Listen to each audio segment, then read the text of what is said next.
Salam, selamat pagi saudara dikasih Tuhan. Kita akan bersama-sama belajar dari Mazmur Daud pasal 23. Meskipun hari ini saudara-saudara harus belajar firman Tuhan melalui media online, gadget saudara-saudara, tetapi saya rasa hadirat Tuhan, kuasa Tuhan tetap ada hadir di dalam rumah tangga saudara. Mari kita berdoa saudara-saudara. Terima kasih Tuhan, kami ucap syukur untuk pagi hari ini. Biarlah kami bersama-sama belajar, meskipun kami saling berjauhan, tetapi Tuhan yang ada bersama dengan kami. Urapi kami Tuhan, sehingga kami dapat mengerti isi hati-Mu. Terima kasih Bapa, di dalam nama Yesus Kristus kami berdoa. Amin. Saudara dikasih Tuhan, kita bersama akan belajar dari Mazmur pasal 23, hidup dalam tuntunan Tuhan. Sebagaimana Daud berkata di dalam Mazmur pasal 23 ayat 1 sampai 6 saudara-saudara, Daud menceritakan pengalamannya secara pribadi dengan Tuhan. Ia memahami Tuhannya sebagai gembala. Kenapa saudara-saudara? Karena Daud adalah seorang gembala.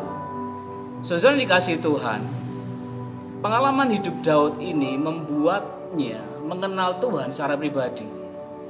Nah, pengalaman hidup saudara pun akan mengajari kita, saudara sekalian, mengenal Tuhan secara pribadi.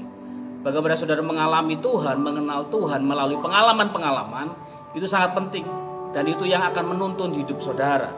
Saudara, ketika Daud berkata di dalam Mazmur pasal 23, Mazmur Daud, Tuhan adalah gembalaku, takkan kekurangan aku. Ia membaringkan aku di padang yang berumput hijau, ia membimbing aku ke air yang tenang. Saudara-saudara, kita berhenti di ayat yang kedua dulu saudara-saudara, karena kita akan melanjutkan untuk besok saudara-saudara. Apa yang saudara bayangkan mengenai padang rumput hijau saudara-saudara? Apakah pemandangan ini saudara-saudara, saudara membayangkan saudara sebagai domba dan saudara menikmati rumput yang segar, yang hijau saudara-saudara?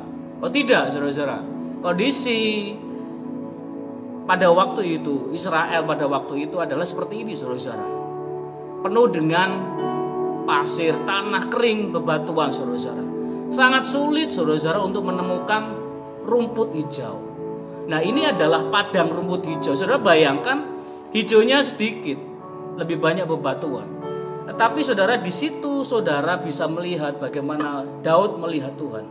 Daud melihat Tuhan sebagai Allah yang berupaya sangat keras mencarikannya padang rumput. Supaya apa saudara-saudara? Supaya Daud tidak kekurangan. Saudara-saudara, kita harus memahami hal ini. Kita harus memahami hatinya Tuhan. Bagaimana Tuhan hatinya adalah, walaupun dalam kondisi mungkin saudara melewati tempat-tempat yang tandus seperti itu saudara-saudara, tetapi saudara pada akhirnya toh tidak akan kekurangan saudara-saudara. Saudara-saudara, meskipun saudara membayangkan hal ini saudara-saudara, enak, nikmat saudara-saudara, tetapi saudara-saudara, kenyataannya Daud mengalami hal ini. Kering saudara-saudara, susah cari rumput. Daud juga mengalami hal yang sama. Padang rumput adalah hal yang sangat langka waktu itu.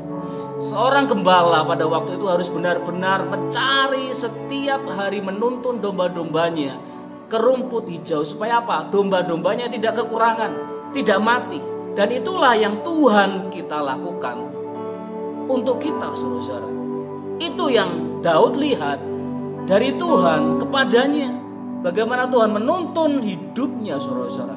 Daud tidak mengalami kekurangan. Meskipun ia berulang kali mengalami masa sulit, tetapi Daud tidak mengalami kekurangan.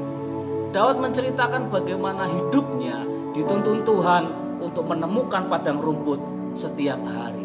Saya berdoa supaya saudara setiap hari dituntun Tuhan untuk menemukan padang rumput. Supaya saudara menemukan apa yang menjadi harapan Tuhan bagi saudara. Harapan Tuhan bagi saudara adalah supaya saudara menemukan padang rumput hijau. Mari kita berdoa saudara. Terima kasih Tuhan untuk pagi hari ini, untuk kesempatan kami belajar mengenai hati-Mu Tuhan. Biarlah melalui Daud kami bersama-sama belajar bahwa Tuhan, Engkau sebagai gembala kami tidak akan takut untuk kekurangan. Engkaulah yang menuntun kami, Engkau yang menyertai jalan-jalan kami. Terima kasih Tuhan, di dalam nama Tuhan Yesus Kristus kami berdoa. Amin.